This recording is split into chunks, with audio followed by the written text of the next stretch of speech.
back. Yes, of course, that's you. You're the most valuable person as far as I'm concerned. So, calm down. I wanted to say to yourself, hi, Sarah. Put your name. Hi, Sarah. I am the most valuable person on earth. Yes. So say that to yourself. Alright. Done? Okay. Alright. So thank you for joining me. I am always happy and appreciative of you coming back to listen to this podcast. So thank you for always coming back, and most importantly, thank you for bringing someone with you. Let's spread and share it around the world. Anyway, welcome to a new episode of Shobbs Health and Wellness Podcast. If this is your first time of listening to Shobbs Health and Wellness Podcast, it's a weekly podcast that focuses the conversation on health and wellness. New episode drop every Sunday at 6 p.m. West African time. The aim is to bring you those health information you take for granted, especially when it pertains to your health and your general well-being. So, thank you for joining me on this week's episode. Have you ever struggled with distressing at the end of each week? Well, that's exactly what we are going to help you with on this week's episode, where you will learn how to distress, why your mental health is important, and also I'm going to share tips on maintaining a good mental health. So let me welcome my guest for this week's episode. He's a clinical psychologist, a psychotherapist. He's also a mental health professional and a life coach. Help me welcome Tomi to this week's episode. Thank you, Tomi, for joining me on the show today. A lot of questions, a lot of things we really need to know about mental health. So let's start with What is mental health? Okay, thank you very much, Sarah, for that question. It's important. It's important to be able to, clear ground or clear people's mind about what mental health is all about. Because currently now, a whole lot of people talking about mental health, a whole lot of misconception. People only hear it as a norm, as a cliche, but people don't really know what mental health entails. But before I start by defining what mental health is, it's important to define what health is. Okay, so if you're able to define what health is, then we can move to what mental health is. So according to the World Health Organization, that's the WHO define health as a state of complete physical, mental, and social well-being, okay, and not just the mere absence of disease or infirmity. Okay, what that means is that there are three aspects to health. There are three major segments or features of what an healthy person is. Most of the time I ask my clients using this WHO definition of what health is. Do you have any physical illness? Do you have any underlying medical condition? They will tell you no. I said, okay, can you say you are physically healthy? They will say yes. Can you say you're socially healthy? They will say yes. Or can you say you're mentally healthy? Some of them will have doubts about it. Even some of them, if you ask them, can you say you're socially healthy? They will have doubts about it. So I'll tell them, you can't say you're fully healthy if all those three aspects has not been fully covered. So is the state of health is the state of complete physical, one, mental, two, then social well-being, and not just the mere absence of disease or infirmity. So the fact that you don't have malaria, the fact that you don't have diabetes, the fact that you don't have cancer doesn't mean you are healthy, all right? Because there are just three main aspects to what health is all about: the physical, the mental, and the social well-being. So let's now go to what mental health is. So mental health can simply be referred to as a state of well-being in which an individual realizes, his or her own abilities. An individual is able to realize his or her own ability. An individual is able to cope with the normal stress of life. Either we like it or not, we'll be faced with challenges in life, we'll be faced with a whole lot of things. So your ability to be able to cope with the normal stress of life, and your ability to be able to work productively and be fruitful. And not just that, your ability to make significant contributions to your society. Okay, so let me just rephrase it. It has to entail your ability to understand yourself, okay, what your needs are, okay, what your emotions are, okay, and your ability to be able to communicate your needs to others. Okay, so you must be able to understand your feelings. You must be able to make sense out of it. Okay, your ability to be able to deal with the normal life stress, life challenges, the normal stress of life. Your ability to be able to be productive and fruitful. Okay, and your ability to make significant contributions to the society and to the people around you. So that is what mental health entails. You can see that it touches a whole lot in terms of your emotions, in terms of your cognition, in terms of your ability to deal with issues, and in terms of you making significant contributions to the people around you and to the society. So let's just leave it at that because of time. Yeah, that's great. All right, so why is our mental health important? All right, that's another wonderful and good question, because our mental health is very, very important. All right, so one of the reasons why our mental health is important is because our mental health regulates how we make choices. Our mental health regulates how we make choices, because our mental health affects our cognition, that is our thoughts, our emotions, and even influences our behavior. And those are the core things that are involved when it comes to making choices and making decisions. Okay, so you see people make some choices that almost everybody will question, and we are ignorant of the fact that this person is not in the right state of mind, is not able to make informed decision or make right choices. So one of the reasons why mental health is very important is because it regulates how we make choices. It influences our decision making. Okay, it also determines our well-being. Okay, it determines if the state of our mental health determines if we are healthy or not. So the mental health is very important. Okay, it also determines how we handle stress. The state of our mental health determines how we're able to handle the stress of life and the challenges that face us.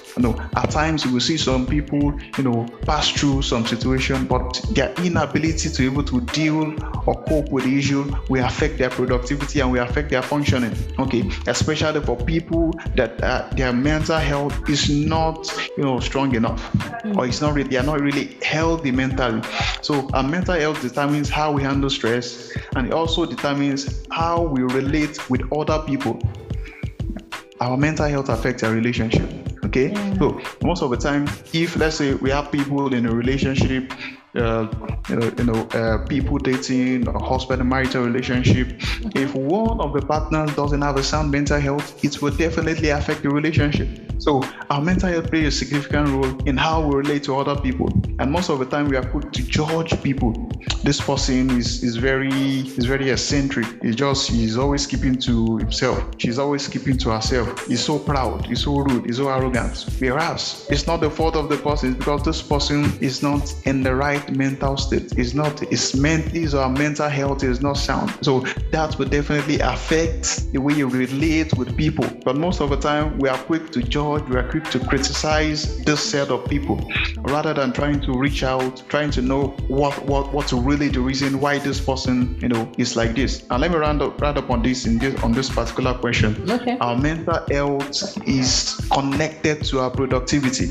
Okay, our mental health is I've managed a whole lot of people, they are not able to function well the way they should function. They are already getting queries at their workplace because there is something wrong with their mental health. So if the mental health is not sound, it might affect our productivity, either at work as an employee, either our academics as a student, okay, either our career. So it affects our productivity. It affects the way in which we chunk our results. Most of the time, people that are affected with mental health challenges, you see that their productivity is significantly affected. The jobs and the things, for example, let's say the fashion designer, probably on an average of a day, you sew an average of 2-3 clothes depending on the style. You see yourself struggling with, dealing with, sewing a clothes in a day. So your product. So these are the things we need to pay attention to. We need to, I was discussing with a particular patient of mine or client of mine, and the warning signs were there. She was like, I just felt I get tired easily. So she was probably because of the stress I went through during my sister's wedding, and that persisted for a number of times until it got to a point where she broke broke down. She's not able to function. She's not able to go to work. She's not able to do the normal thing that she would eventually, do. So it got to that point before she was able to reach out. So once her mental health is affected, it has a chance of affecting her productivity. Her mental health is connected to her productivity, and that's one of the significant reasons why our mental health is very important. All right, thank you so much for this. So now that we have knowledge of what exactly mental health means, can you also tell us what is mental illness? Because we need to know the difference between mental health and mental illness. Okay, that's also very, very important too, that we're able to, clarify and talk about what the mental illness is. Okay, so it's very important that we establish that. Okay, not everybody has mental illness, because most of the time there's a saying that everybody has a dimension or iota of madness. There's the generation. But okay, let's just go to so according to the American Psychiatric Association, they refer to mental health as mental illness as an health condition. Is a health condition that involves changes or alteration in your thinking, in your emotions, and in your behavior. Any health condition that has affected one's ability of thinking, that has affected one's ability of, expressing emotion, and that has affected one's ability of, the kind of behavior or actions we carry out. And I hope you know that, for every society, there is a standard or there is a general socially acceptable way of thinking. There is a socially acceptable way of expressing emotion. There is a socially acceptable way of acting. For example, if you go to a place where there are money, and all you do is laugh. All you do is laugh.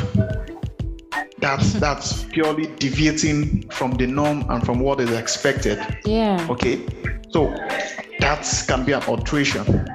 Okay, I'm not saying things can happen, some people can act bizarrely, but it's against what is socially acceptable and what is culturally acceptable. Okay, for some people, significant changes in their thinking. For some people, significant changes in the way they behave. Okay. Some people they always believe that people are after them. They always hear strange voices. That is a significant alteration in your thought and in behavior. Okay, some people that usually go out to interact with people will no longer want to interact with people. Some of our friends that they usually want to do TikTok, do what's the other one now? Snapchat. All of a sudden, it's not that they are having issues with that. All of a sudden, they just find that difficult. So they no longer find it pleasurable. So there has been a health condition that has involved a significant change or changes in their thinking, in their emotions, and in their behavior. So mental health could also be referred to as is a form of distortion, of an individual's, cognition. That's the thinking pattern. A distortion in the way an individual, expresses feelings, and a distortion in the way an individual behaves. Which may affect the person and affect the way that person or that individual relates to other people, and which can also affect the optimal functioning. Note that word, optimal functioning of that individual. So one can have, mental illness and is still able to function to an extent. Okay, so the fact that the person is still, functioning partially, they make someone think, my mental health is still sound, I'm still good, I'm okay, nothing is wrong with me, I'm just tired, and all those kind of things. Okay, so the fact that you're still functioning partially doesn't mean you can't have mental illness. So mental illness simply talks about a health condition that has affected an individual's way of thinking, emotions, and their behavior.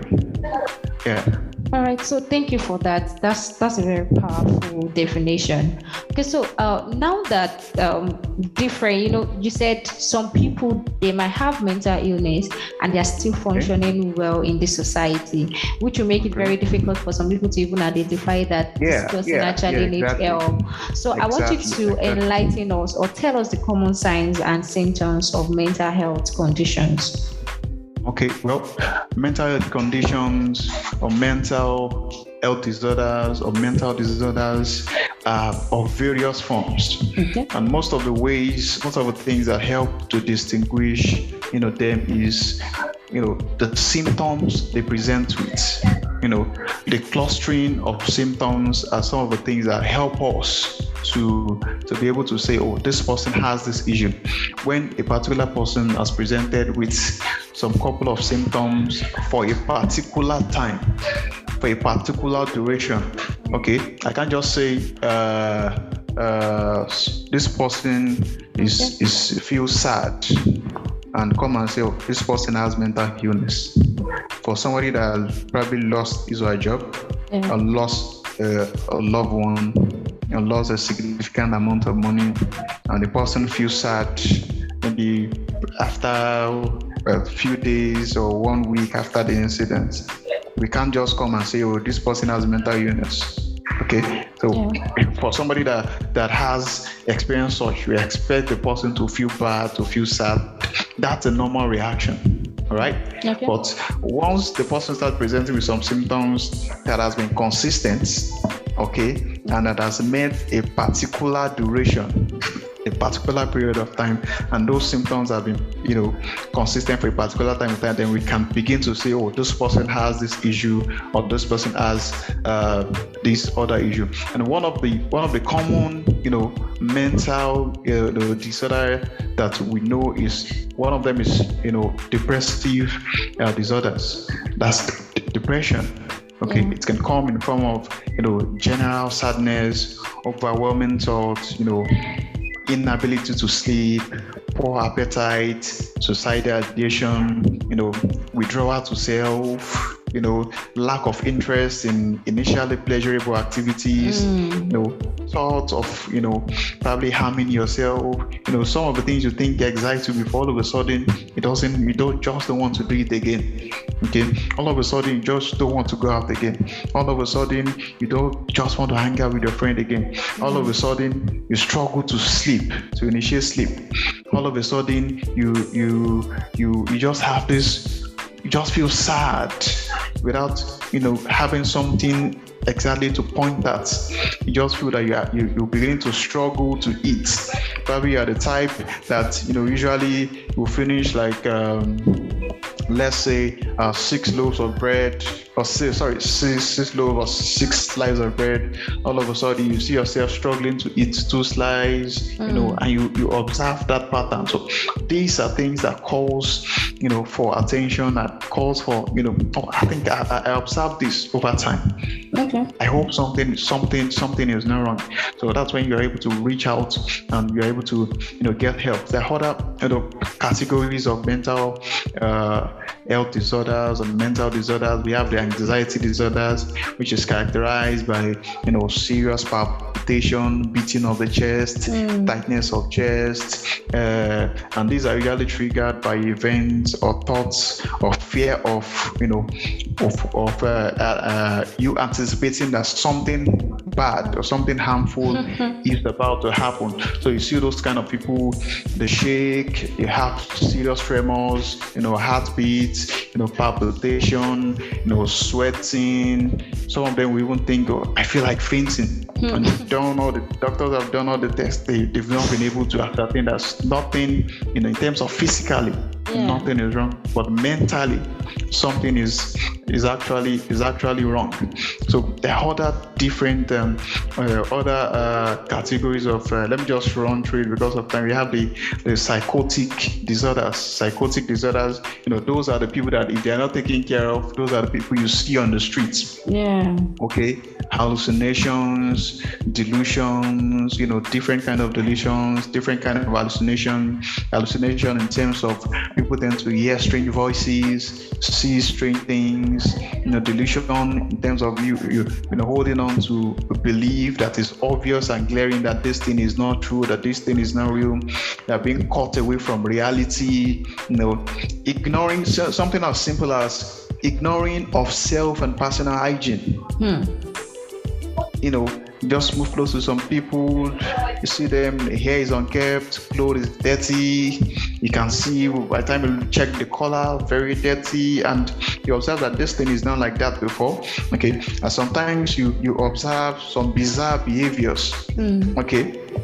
And some people will tend to, there was a patient I actually managed a few years ago. A few years ago. They just observed that this person is a student, just come out of the hall late at night, come out of the hostel, go to the field, and we start praying out loud for hours. So after praying out loud for hours, go back to the room, shower, go to the class, the same cycle. People are, this person is spiritual, this is, but they didn't know that was a psychotic, it was a bizarre behavior, because that wasn't his kind of behavior. But due to our own knowledge of what spirituality is all about, he covered that perception of being a spiritual person and help covered that symptom. Not until one day that individual walked with his barefoot for about a distance of about 5 kilometers or thereabouts. That was when they knew something was wrong. Okay. That really affected his education, but thank God he got treatment, it was managed, and he was able to recover fully. Okay, so those are psychotic disorders. Then when you hear of schizophrenic illness, bipolar disorders, when you hear of schizoaffective disorders, those are related, bizarre behaviors. You see, some people just start laughing to self, wandering around, wandering tendency. They can leave the house for a long time, and they have to be looking out for them, bring them back. They look tattered and all those kind of things. And we also have what we call the trauma and stressors related disorders. That is the category of where post-traumatic stress disorder fall into, when people experience traumatic events, and it start to bring about clusters of anxiety symptoms. So that because of the let's say somebody experienced, that's why it's important when you know that somebody experiences a major trauma, for example accidents, for example rape victims, for example people that were kidnapped, for example people that were probably physically attacked, that escaped the robbery incident. It's very important that after that incident, they are properly evaluated and taken, for re-evaluation by the mental health professionals, so that they can monitor them, because those kind of people tend to later stand a chance of, it decreases their chances of presenting with PTSD, later. So instead of, yes, it's good to give testimony in church, thank God for life, but also go ahead and for further assessment, because most of the time we think because the person didn't have any physical injury, they are good. What about the psychological injury that the person might have had as a result of that event? When we are defining, we talk about physical, we talk about mental, and we talk about social. So not having physical injury is not enough. Checking out for physical injury is not enough. Let's check out for mental injuries. Let's check out if the person's psyche has not been tampered with, or has not been punctured, or has not been injured as a result of that experience. So mental illness also put across like sexual dysfunctions and substance related or addictive behaviors and stuff like that. So because of All time, right. Yeah. Yes, I was even about stopping you at that point because it's just like we want to give them the full package. All right, so thank you so much about that. Thank you so much for that. I think I wanted to say that like I also experienced this depressive disorder a few months ago, and I was just there. I didn't feel like doing what I used to do. Everything just got tired. Like I got tired of almost everything, and all thanks to my friends, because I was able to open up. Most of them were like, Sarah, why are you not doing this? What's happening? And I'm like, I don't know. I'm just tired of this life. I just want to sleep and wake up. But me, I did not have issue of not eating, because I was always eating and sleeping like a baby. I did mention that even for the present people at times is either you're struggling to sleep, or you are sleeping excessively. Okay. Even for some people, it's either you're not really eating well or you are eating excessively. So it can come on both extremes. Yeah, exactly. All right, so let's talk about mental wellness. What does a good mental health entails? Wow, well, I'll try to shorten it. Be as brief as possible. You know, the good mental health entails a whole lot of things. So a good mental health entails, I would like to categorize it into three factors. Okay. The cognitive level, the emotional level, and the behavioral level. Okay. Your mental health has support across those three things. And one of the things that a good mental health you entail is you having a good support system. Having a good support system, having people that you can talk to, having people that show you love, having people around you that care about you, having people you can easily call and reach out to, and you know that they're not going to criticize you, judge you, blame you. They will, having people that are always ready to listen to you, having people that are willing to show that love and support to you. So it's very important that you have a good support system, and most of the places you get that is from family members, close friends, intimate friends, from our partners and stuff. So having a good support system is very important. So you can just do a quick check. Do I have at least 2-3 people that if I call them, they are willing and ready to go the extra mile for me? Do I have 2-3 people that if I tell them, okay, this is what I'm going through, this is the mistake I make, they are able to listen to me, and not judge me? Okay? Do I have 2-3 people that if I'm going through tough time, they can stay on the phone with me for a long time and ensure that until I'm calm, they're not going to drop the call? Do I have people that I can easily put a call across to, and they will be there for me to support? So having a good support system is very important. There are a whole lot of people that will tell you, it's me and myself, I can't trust anybody, I can't share anything. That is not a good way of building your mental health. So you have to have a good support system. Okay, then a good mental health entails, and you have to have what I call an editing mind. That is, you are mindful of what you allow in your mind. Okay, and this also, touches, what are the things you expose yourself to. All right.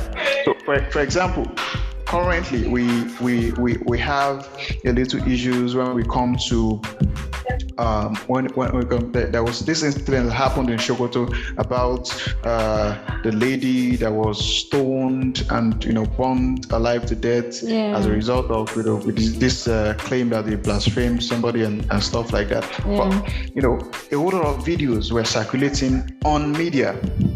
Okay, these kind of videos, they are toxic videos.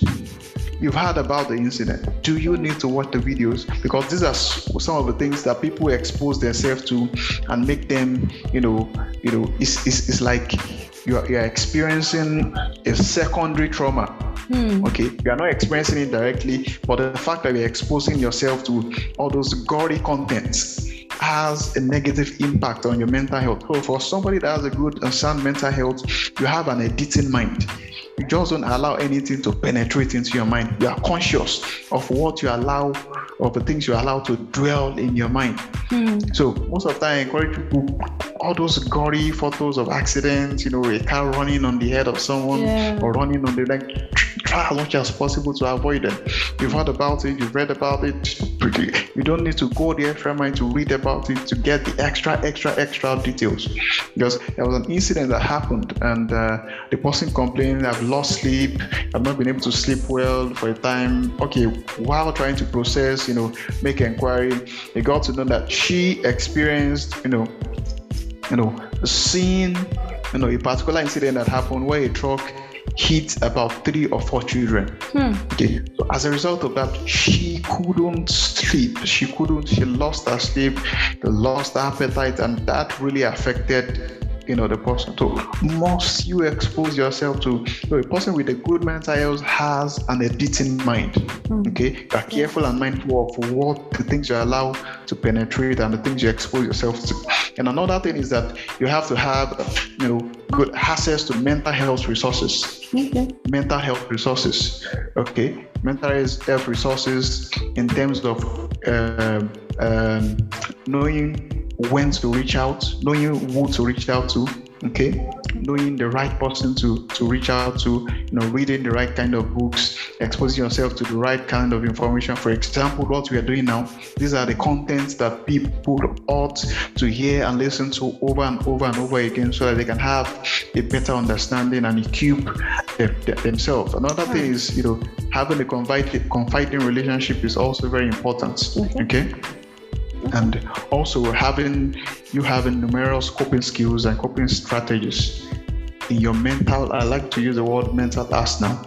It's very important when you know how to, for example, when you make a mistake or when you go through, you experience a whole lot of stressful events, you should be able to know how you can cope. Okay, that's what I mean by having numerous coping strategies and coping skills to cope, with stressful events and challenges. And okay, let me just say one more thing. Okay, and it's important. One of the signs of having a good mental health is that you try as much as possible to talk about issues of concern. Okay, people with sound mental health don't just try to repress and say I'm strong. Actually, you are weak. Okay, because it takes strength to be able to express how you feel to someone, to be able to talk it out and let go, vent out that emotion. That's what we call strength. Repressing is not strength. Repressing is a sign of weakness. That means you're mentally weak.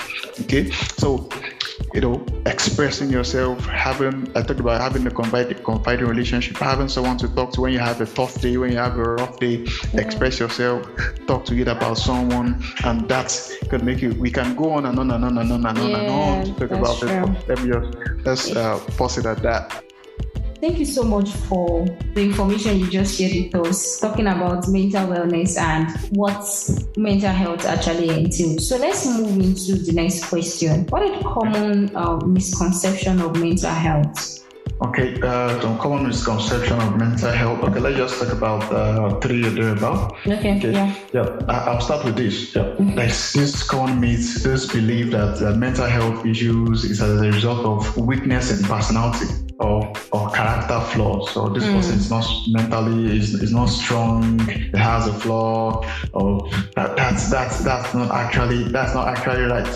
Anybody can come down with mental health issues, because mental health problems, it has nothing to do with whether probably somebody is lazy or weak or not strong enough. Okay, it can happen to anyone. There are diverse factors that contribute to one having a mental health problem. We have the biological factors, which touches your gene, your genetic predisposition, active brain chemistry, the interaction of the neurotransmitters in the brain, life experience for people that have had, traumatic events, kidnapping, armed robbery, rape victim, sexual abuse, emotional abuse, family history. These are factors that contribute to someone having a mental health issue. So tell me how an individual is responsible for his or her own gene.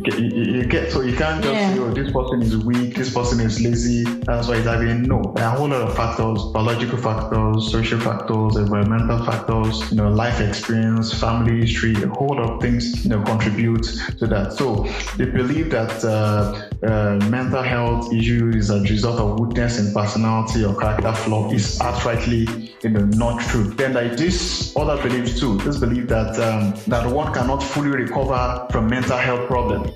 That's actually false. That is not true. An individual can fully recover from mental health problem. So studies have shown that even people with mental health problems get better and many recover completely. Okay? Studies are proving that it's not just again evidence-based studies are proving that it's possible for an individual to recover fully from, many of them will recover fully, completely from mental health issues and mental disorders. So they are able to walk, they are able to live, they are able to learn, they are able to function effectively in society. Okay, so it's possible that one can fully recover from mental health or mental illness. It's quite possible. Now, if you have to share tips or advise us on how we can actually look after our mental health, what are the advice you would give? Okay, one of the things I will say in terms of tips, okay, it's important that at every point in time to reach out to a professional to help you or to put you through how you can go about your mental health.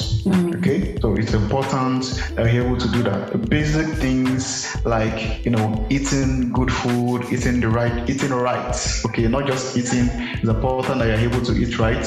Okay, having good and quality sleep is also very important. I know of some people that if they sleep well, they start feeling guilty. No.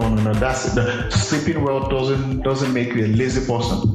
Okay, but it doesn't help your productivity. It helps you to be able to function well. Then something as simple as exercise. Studies that's shown that exercise is very good, reduces the chances of you having some of all the terminal diseases and stuff. And I hope you know that even studies are proving that people with sound and good mental health are less likely to come down with physical illness. Okay. There is a direct correlation. There is a positive relationship between poor mental health and poor physical health. So being mentally sound, increases our chances of our system being able to fight diseases and infection. Okay, so it's important you do regular exercise, you eat well. Okay, you reach out to a health professional. Okay, you have a good social network, have the right people around you. Okay, and stuff like that are things that are really, really helpful. Then we talk about relaxation. You should be able to know how to relax. Have a list of pleasurable activities. Pleasurable activities that you can always do when you are stressed. It's important. Yeah, sleep is good, but there are some other things you can also do to relieve yourself of those stress. Engaging in sporting activities. Those are the things that boost the release of healthy hormones or healthy neurotransmitters or healthy chemicals in the brain. So it's very important we touch all this positive self-talk, self-compassion. We can go on and on. Thank you for that. I think I want to add meditation to it. It's meditation, mindfulness, journaling. Oh, you just mentioned what I do all the time. I don't think too much. I just carry my journal and write things down because I cannot be putting things on my head. Exactly. All right, thank you for that. The last question I want to ask you is how can we distress? During stressful activities, how can we actually distress at the end of a busy week? Okay. For example, I think a few days ago I was talking with one of my clients complaining about work, how the boss is acting funny. So after she talked about the whole thing, okay, we talked about some other things that we needed to talk about. And I said, okay, how did you, let go of the stress? And she said she's hoping that time will help her, go over it, and which is totally wrong, and which is usually, yes, time plays a role in healing. But time doesn't guarantee proper healing. Okay? Time doesn't guarantee proper healing. You have to set out to do some things intentionally. So I just told her, okay, I'll give you some few things to do. Okay, this evening, I want you to play your favorite music and dance to the point of sweat. Just play music you enjoy. Okay. At the initial stage, you might not feel like doing it because most of the time, our feelings are valid, but our feelings can also deceive us of thinking we can't do some things. So not until we set out to do them, that is when we realize that we can actually do, these things. Something as cool as taking a warm bath as a way of relieving and having the naps, eating out, going shopping, you can do window shopping. You don't need to pay for doing the window shopping. No. But eating out, if you don't have money, you'll be depressed because right when you get there, you're seeing other people buying expensive stuff and it's just water that is in front of you. Some people do it actually. They just go to a new place and then order for drink. I will say something now. Okay. Some people love to eat what we call bean cake. Okay. And they call akara. Yeah. Something as little as that can be fun. Some people enjoy eating boli, the roasted plantain. Yeah. These are things you can do with ease with that. And again, learn how to celebrate your win. Never trivialize any achievements you accomplish, no matter how little it may look. Never trivialize it. It's something you have a positive self-talk. Okay, it's very, very important. You engage in pleasurable activities, play games, play chess, play Ludo, play Monopoly. Different things. Different you can do. At times you need to do a video call with your friends and loved ones. Do TikTok, although there are limitations to all those things. Journaling, celebrate your wins, social support, warm baths, relaxation, engage in pleasurable activities, treat yourself well. Something as simple as buying yourself a 500 naira earring, a 1,000 naira earring goes a long way in making you feel better. Something as simple as taking a selfie, something as simple as looking at the picture of a pleasurable moment you had in the past. Things like that have a way of really, helping and boosting, helping us to relieve stress after the end of a busy week or a busy day. One of the things I do when I feel like I'm stressed during the day, even during the day, I just take a break to relax, or sometimes I'm at home and I'm feeling like I'm just stressed out. I pick my phone or use the mirror. I speak to myself through the mirror. I pick my phone, do a video, and I'm just interacting with myself. So what I feel like is that you need to know what actually suits them, what they can do to distress, because we have so many things that can help them, but they need to know the one that actually goes with their kind of person. Exactly. What works for you. Yes. So lastly, I think we are going to end it soon. I just wanted to talk about, a lot of people don't know that they can actually visit or speak with a therapist. They just feel like it's of no use. I want to advise people, because it's not until when you have any mental issue or anything, the same way you can go for routine medical checkup. We also need to be going for routine mental checkup. Yes. So I wanted to talk about the aspect of visiting or speaking with a therapist, notwithstanding if you have any mental issue or anything. Yeah. Sometimes you just want somebody to speak to or just open with. So I wanted to talk about that. Thank you. Thank you very much for that, Sarah. People go for checkups. Do a physical assessment, but most people don't go for mental health checkup, which is something that's really not too good, because just like the definition of health we talked about, that's physical, mental, and social. You can reach out to a mental health professional. There's some basic psychological assessment that can be done for you that will help them to be able to know that this person, you need to make adjustments in this, you need to make adjustments in it, you are fine in this area, you're fine in this area, but these are the other things you can do, but this can get better. It's really going to be of help. There are different applications. If you go on the Google Play or your what's the other one now, the Apple, you can download some, mental health applications, subscribe to a health insurance plan that has a mental health package where you can easily speak with. If you go on LinkedIn, you'll see a lot of contact of clinical psychologists in your area. Search on Google, you see a lot of clinical psychologists, where you can reach out to arrange, and you can do it at the comfort of your home. Virtually, you can have a teleconsultation with your therapist, and you're able to talk either via audio or via video call. You're able to see, you're able to express yourself, you're able to do some assessment. You don't even need to meet with the person physically.